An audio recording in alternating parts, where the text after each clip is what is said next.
Muito boa tarde a todas e a todos. É mais uma jornada entusiasmante para nós nos Centros Sociais e na Faculdade de Economia. E dou-vos, obviamente, as boas-vindas a todos. E antes de mais, queria me dirigir ao meu querido amigo Jean Willis. Sr. Jean, deputado federal da República Federativa do Brasil, meu queridíssimo amigo, seja bem-vindo. É muito bem-vindo entre nós, estamos muito felizes porque esteja aqui, é um momento alto. Está aqui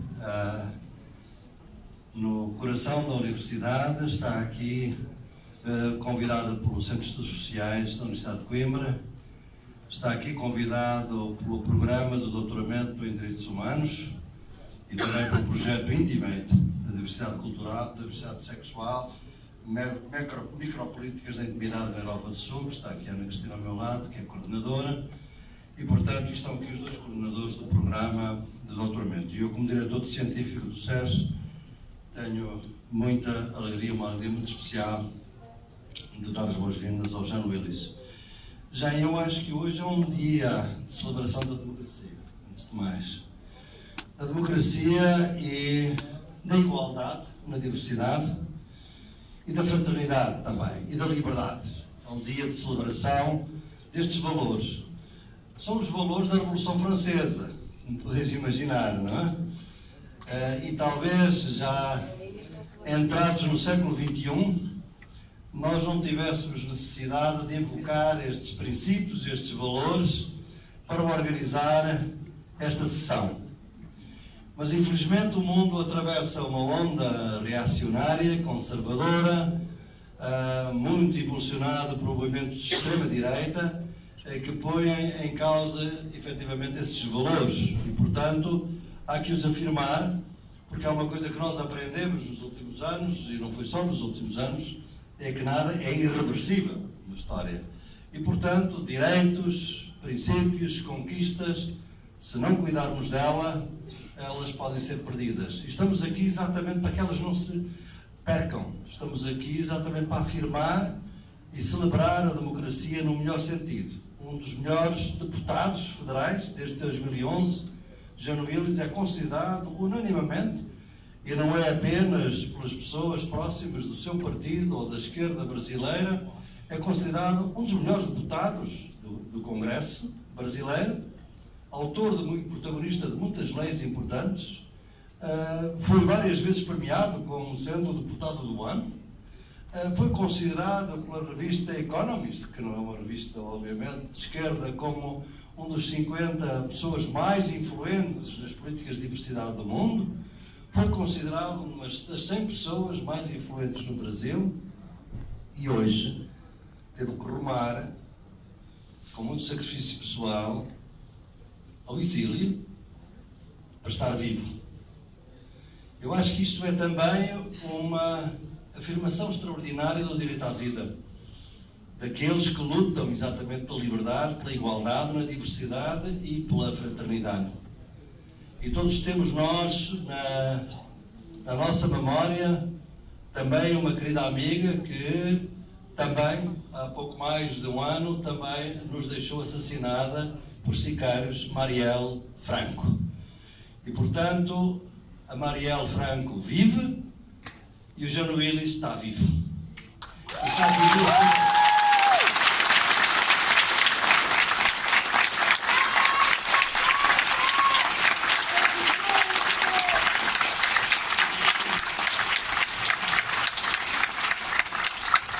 E é isso o melhor presente que nós podemos dar a todos nós, a todas vós, é que ele está aqui para ser tão influente no Brasil e no mundo como foi até agora.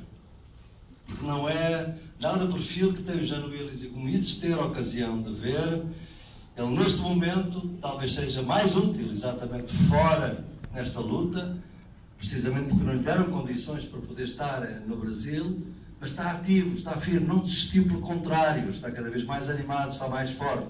E de ver a entrevista que nós fizemos esta manhã, e que eu dá-me a impressão que vai ser viral, Vai ser uma entrevista muito bonita. Há muito tempo que eu não me punha no papel de entrevistador e hoje fui entrevistador, é um privilégio para os jornalistas.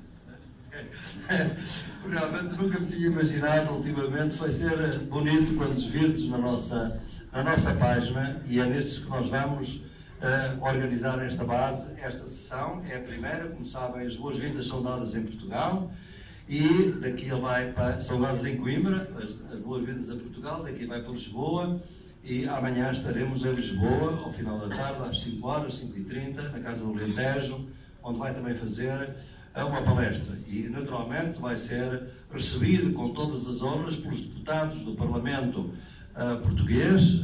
Vai ter uma reunião, inclusivamente vai ser recebido pelo vice-presidente da Assembleia da República, que por acaso também é um professor desta casa e um investigador do Centro de Estudos Sociais, o deputado José Manuel Pureza, e portanto vai estar sempre rodeado de simpatia, de flores, de amizade, de boas-vindas. Pese, embora alguns arruaceiros que por vezes querem perturbar a festa. Mas a festa está aqui, como o Chico Buarque de Holanda há muito tempo tinha prometido, e o cheirinho de alecrim agora vai daqui, através de todos nós, para o Brasil. E portanto, Jano Willis, seja bem-vindo e tenha esta certeza que realmente é que nós aqui no SES, em Portugal, todos os democratas, quaisquer que sejam as suas orientações políticas, seguimos o mesmo dilema, mesmo lema, neste momento que é tão importante defender a democracia, a igualdade e a liberdade. É que ninguém solta a mão de ninguém. Eu penso que é muito importante que o tenhamos presente neste momento. Exatamente para vos mostrar que ninguém solta a mão de ninguém é a afirmação de solidariedade que nós recebemos nos últimos tempos. Nós, quando no SES tomámos essa decisão de convidar o Jano Willis a vir aqui, exatamente com a afirmação da democracia e defesa dos direitos humanos, imediatamente outras associações quiseram, outras organizações quiseram associar-se, a Fundação José Saramago, como sabem, e o Grupo Andorinha, e depois outras associações foram sabendo que nós íamos organizar. Eu vou-vos ler a lista, porque a lista mostra bem também o entusiasmo que a visita do Jano Willis despertou na nossa sociedade.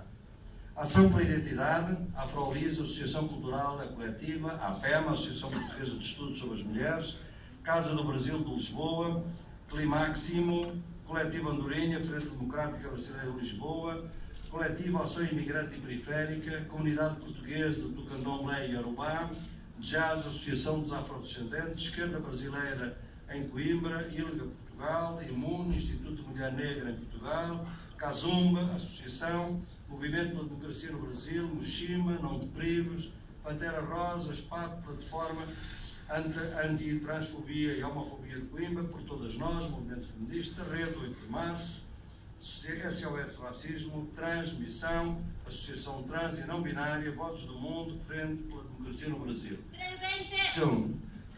É um conjunto impressionante de associações que estão aqui connosco e muitas outras, porque não fizemos nenhuma busca, nenhuma procura, solicitação de apoio, foram todas voluntárias que se mobilizaram para estar aqui connosco. E é nesse espírito que vamos dar início à sessão. O Jano Willis vai falar durante 40, 45 minutos, o que ele entender que é necessário para expor as suas ideias. Depois vamos fazer um debate e, como sabeis, como há muita gente na sala e por razões de logística, nós vamos pedir às pessoas que queiram fazer algumas perguntas. O Jano Willis ainda hoje tem uma sessão em Lisboa com um escritor brasileiro de quem é amigo, Martin Atun, na Fundação Saramago, e portanto vai daqui para Lisboa, mas vamos ter algum tempo de debate. Aqueles e aquelas que quiserem levantar por uma questão ao Jano Willis, é muito simples, escrevam numa folha de papel a vossa pergunta. Vamos ter aqui 2 pessoas, uma em cada ala do auditório para recolher os papéis, e depois o Bruno e também há uma direção de e-mail para onde podem mandar, aliás podem mandar desde já também, para este endereço que está a ser monitorado por eles, e portanto nós depois vamos dar resposta, o Jano Willis dará resposta na medida do possível às perguntas que surgirem de todos vós. Por isso, Jano Willis, a palavra é sua, com muita alegria, e um prazer muito especial aqui.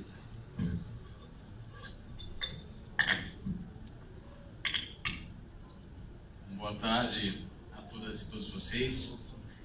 Quero agradecer muito ao Centro de Estudos Sociais da Universidade de Coimbra, as pessoas de Boaventura de Souza Santos, Bruno e Cristina, o convite para estar aqui, né? A gentileza com que me trataram, a maneira com que vem me tratando, a todas e todos vocês que compareceram e que se mobilizaram nas redes sociais, e quero, em nome de todas as vítimas históricas do fascismo, sejam aquelas que pereceram na Itália, na Alemanha nazista, durante a Guerra Civil Espanhola, na Portugal de Salazar, e mais recentemente em nome de minha amiga e companheira Marielle Franco, metralhada por sicários fascistas brasileiros. Em nome deles todos eu quero dar um ramo de cravos com cheiro de alecrim aos 12 imbecis que se puseram na frente hoje dessa instituição para reclamar da minha presença em Portugal. Portugal não lhes pertence. Essa meia dúzia de imbecis não tem autoridade.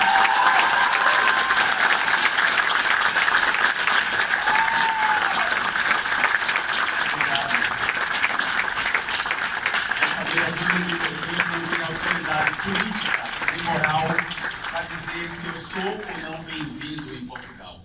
Até porque nós brasileiros não passarão. Obrigado. Está aqui o buquê de cravos e podemos estender a eles em nome de todas as vítimas do fascismo. Muito obrigado. Não passarão. Eu quero começar esse papo, essa conversa nossa, com uma seguinte questão. Embora o que hoje nós chamamos de homossexualidade, que é um termo muito recente, né, que já foi chamada de homossexualismo, já foi chamada de sodomia, uranismo e outros nomes ao longo da história, embora isso que chamamos de homossexualidade seja tão antigo quanto a própria humanidade, e os registros mais antigos que temos, as narrativas mais antigas da humanidade já registram essa prática, digamos assim, esse modo de vida, como Gilgamesh, que é milênios anterior à Bíblia, embora a homossexualidade, isso que chamamos de homossexualidade, seja tão antigo quanto a humanidade, curiosamente a humanidade sempre buscou investigar não o rechaço a esse modo de vida, não o que hoje chamamos a homofobia, a aversão às pessoas homossexuais, às pessoas que praticam, que vivem esse modo de vida. Quase sempre a interrogação foi sobre a homossexualidade. As interrogações foi sempre buscar saber de onde vem a homossexualidade.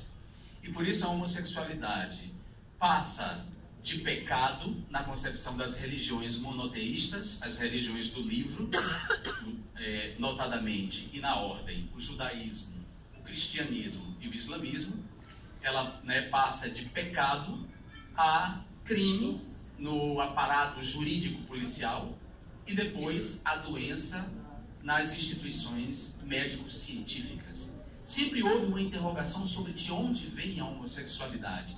E essa interrogação pressupõe que a homossexualidade é um desvio, enquanto a heterossexualidade é um destino. Pressupõe que a homossexualidade não é natural, enquanto a heterossexualidade é natural. Isso é curioso, porque se as narrativas mais antigas apontam já a homossexualidade como uma prática, o normal, o esperado seria que nós considerássemos a homossexualidade algo próprio do comportamento humano, portanto distinto da heterossexualidade, mas tão normal e tão natural quanto. Nunca houve uma interrogação sobre a homofobia, uma arqueologia no sentido Foucaultiano, ou uma genealogia também no sentido Foucaultiano, da homofobia, de descobrir quais as origens da homofobia ou da homo-lesbo-transfobia. Onde está assentado esse sentimento de aversão e como esse sentimento de aversão está incrustado, enraizado em quase todos e todas nós. Nunca houve, quer dizer, há algumas poucas iniciativas recentes das ciências humanas em se interrogar sobre isso e buscar fazer essa arqueologia e localizar justamente nos textos que fundam as culturas dessas religiões monoteístas, nos textos primordiais, nos textos fundadores dessas culturas, a origem desse sentimento, dessa aversão que está em quase todos e todas nós, inclusive em nós, pessoas LGBTs. Sim, porque a homofobia nos vitima não só de fora para dentro, mas de dentro para fora. nós também somos constituídos desse sentimento, porque nós somos educados pelas mesmas instituições, somos socializados pelas mesmas instituições que os heterossexuais. A diferença de nós para os heterossexuais é que em nós a identidade, seja através na forma do desejo ou do sentimento de si, se impõe e nos obriga a tomar uma decisão sobre nós mesmos, que é permanecer nos armários, negar nossas identidades ou fazer a passagem da vergonha para o orgulho e afirmar nós mesmos contra essa sociedade que nos estigmatiza. A homofobia ou a homolesbotransfobia é, portanto, algo milenar, reproduzido milenarmente por diferentes instituições. A princípio pelas instituições religiosas, depois pelas instituições jurídico-policiais, por fim pelas instituições médico-científicas. Como eu disse, nós somos pecadores, nós somos criminosos e nós somos doentes nessas três perspectivas. Não sei se vocês sabem, mas ainda 69 países no mundo criminalizam a homossexualidade, algum deles com a pena de morte. Então, esse sentimento reproduzido milenarmente e que constitui profundamente nossas subjetividades através do inconsciente, constitui nossa subjetividade, sobretudo a partir da apreensão da mais poderosa das instituições que nos constituem como sujeitos, que é a língua. Esse sentimento é ubíquo, tem ubiquidade, está em todos os lugares. Está na classe A, na elite, no topo da pirâmide, está no meio da pirâmide, está na base da pirâmide social. Está entre os letrados, os formados, e está entre os iletrados. Está entre os progressistas e os reacionários. Está na esquerda e está na direita. E eu começo a minha fala tratando da homofobia ou da homolesbotransfobia, esse conjunto de práticas, discursos e atitudes contra as pessoas sexualmente diversas, porque foi a homofobia, essa homofobia, que não suportou o tipo de representação que eu propus ao Parlamento Brasileiro, nenhum tipo de política que eu estabeleci desde que cheguei no Congresso Nacional, sendo o primeiro deputado abertamente homossexual a chegar no Parlamento. Há quem diga, sobretudo na extrema-direita brasileira, quase sempre ignorante, quase sempre desonesta intelectualmente, que Clodovil Hernandes foi o primeiro homossexual a chegar ao Parlamento Brasileiro. É verdade, Clodovil Hernandes foi o primeiro homossexual a chegar ao Parlamento Brasileiro, mas não o primeiro homossexual comprometido com a luta da comunidade LGBTQ ou LGBTQ+, e muito menos o primeiro homossexual com orgulho de si. Clodovil, com todo respeito à sua memória, e eu tenho muito respeito à memória dele, porque da maneira equivocada, ele de certa forma deu visibilidade à homossexualidade. Clodovil, apesar de seus equívocos, e por conta de seus equívocos, tinha um discurso profundamente odioso contra a comunidade da qual ele fazia parte.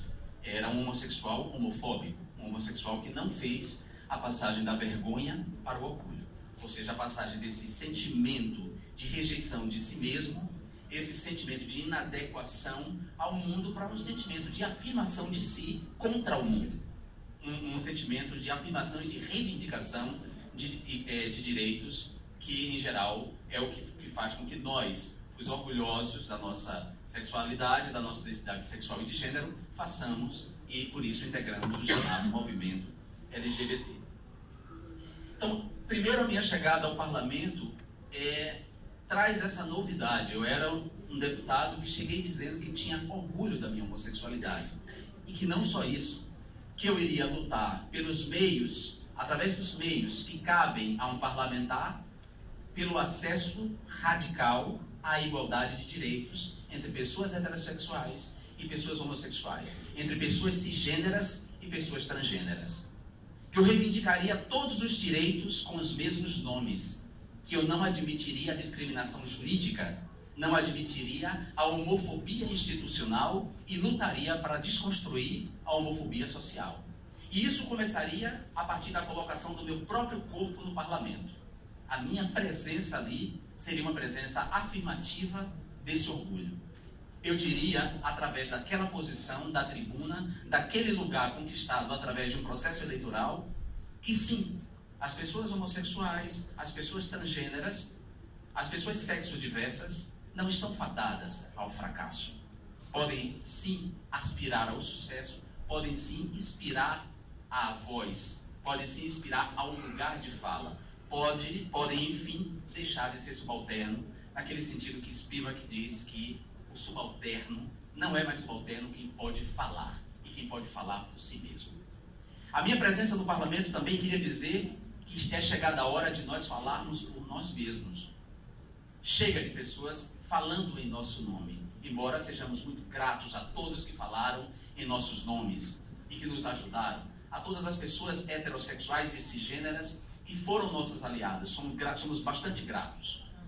Mas é chegada a hora de falarmos por nós mesmos. O que não quer dizer que o lugar de fala por si mesmo, o fato de alguém pertencer a essa comunidade, autorize essa pessoa a falar em nome de todas, ou que a fala dessa pessoa seja uma fala necessariamente produtiva à comunidade da qual ela faz parte. O que eu quero dizer é que há homossexuais, por exemplo, horrorosos, em que, embora se assumam homossexuais, têm uma fala completamente nociva à luta pelos direitos, pela conquista de direitos e pela igualdade plena entre homossexuais e heterossexuais, entre cisgêneros e transgêneros, né? Da mesma maneira que há mulheres machistas, cujas falas não colaboram em nada com a luta pela equidade de gênero, pela igualdade de gênero ou pela paridade de gênero. Então não basta só o lugar de fala, mas sim, quando falamos por nós mesmos, é muito importante. E além disso, eu cheguei no parlamento também para propor algo novo em termos de política no século XXI. Sabemos que a democracia representativa está em crise por uma série de fatores, que não me caberia agora, nesse momento, elencar todos eles. Mas a verdade é que a democracia e suas instituições de representação entraram em crise nesse século. E é preciso, então, propor novas formas de representação política e de aliança entre a democracia representativa com a ampliação dos espaços de participação, com a democracia participativa.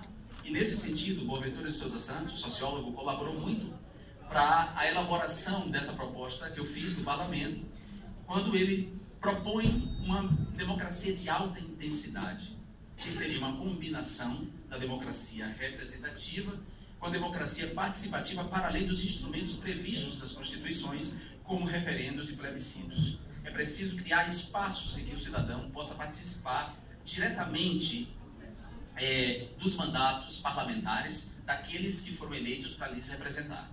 Então eu cheguei no parlamento e propus um mandato que era gerido não só por mim e o corpo de assessores que integravam a minha equipe, mas também por um conselho mais amplo de mais ou menos 200 pessoas de diferentes áreas da sociedade civil, de diferentes gerações, de diferentes etnias, de diferentes classes sociais, que discutiam comigo as propostas, as proposições legislativas e, sobretudo, o debate orçamentário, ou seja, o destino de recursos do orçamento da União, o orçamento composto pelos impostos que pagamos, né, o destino desses recursos para determinadas políticas públicas. Porque não bastava proferir discursos na tribuna em favor da comunidade sexo-diversa, em favor das minorias étnicas e religiosas alijadas de direitos e discriminadas, era preciso garantir materialmente políticas de inclusão, políticas na área de educação, políticas na área da cultura, políticas na área de infraestrutura, geração de emprego e renda, para que a cidadania fosse materializada plenamente, que saíssemos do discurso. Então eu propus um mandato radicalmente democrático. Então vocês podem imaginar o que é na cabeça de um parlamento que historicamente sempre foi ocupado por sujeitos vindo das elites econômicas, das oligarquias políticas, das capitanias hereditárias do Brasil. O que é, no imaginário dessas pessoas, ter que conviver com alguém que chega com essa proposta, com esse comportamento e com essa atitude. É óbvio que a minha presença só poderia despertar ódio, inveja nessas pessoas. Para completar, eu não permaneci restrito aos temas que, em geral, espera-se que as mulheres parlamentares os homossexuais e os negros, aqueles que conseguem chegar a um assento nos espaços de representação política, eu não me restringi aos temas em que se espera que eles permaneçam restritos. Eu não me restringi ao tema dos comportamentos, ao tema da comunidade, às reivindicações da comunidade LGBT, criminalização da homofobia, lei de identidade de gênero, matrimônio igualitário, por mais poderoso e revolucionário e profundo que sejam essas reivindicações. Eu fui além, eu decidi entrar no debate mais amplo, na chamada grande política, fazer o debate orçamentário, pertencer à Comissão de Finanças e Tributação, fazer o debate em torno dos jogos políticos, dos acordos políticos, entrar nesse debate, mostrar que nós somos capazes sim de levar nossa perspectiva para esse debate. E depois, quando a nossa frágil democracia, restituída após 21 anos de ditadura, 21 anos, quase 24 anos de ditadura, a nossa frágil democracia, restituída após quase 24 anos de ditadura militar, num país que viveu 350 anos de escravidão, sem que houvesse uma memória desses 350 anos de escravidão, eu decidi, no momento em que essa democracia foi ameaçada por uma conspiração feita por esses mesmos oligarcas, ladrões, membros das capitanias hereditárias, membros das elites políticas e econômicas, quando uma conspiração decidiu derrubar a frágil democracia através do impeachment da presidenta Dilma. Eu decidi assumir o protagonismo da defesa da democracia e da defesa dessa mulher, que ademais estava sendo deposta também porque era mulher, também porque o país não admitia uma mulher na presidência.